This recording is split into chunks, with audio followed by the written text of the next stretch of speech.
আগামী দিনে রাষ্ট্র এবং রাজনীতিতে যেন ফ্যাসিবাদ সৃষ্টি করতে না পারে সেজন্য দেশবাসীকে সতর্ক এবং দায়িত্বশীল ভূমিকা রাখার আহ্বান জানিয়েছেন বিএনপির ভারপ্রাপ্ত চেয়ারম্যান তারেক রহমান।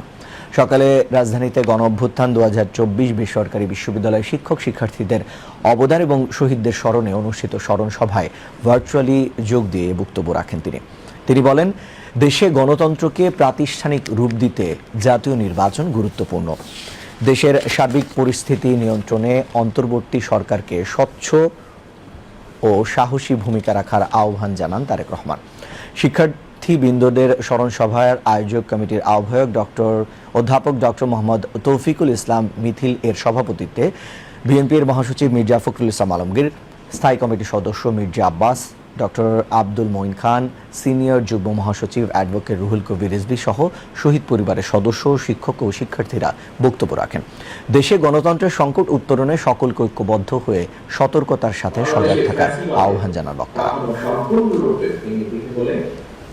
নির্বাচনের মাধ্যমে জনগণের রাজনৈতিক অধিকার প্রতিষ্ঠা, প্রয়োগ এবং চর্চার কোনই বিকল্প নেই।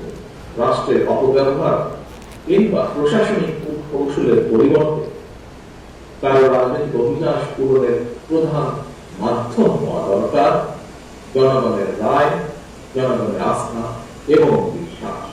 দেশে জনগণের রাজনৈতিক ক্ষমতায়ন নিশ্চিত করা না গেলে আমাদের কোনো আইনই শেষ পর্যন্ত কিন্তু কোনো কাজে আসবে না।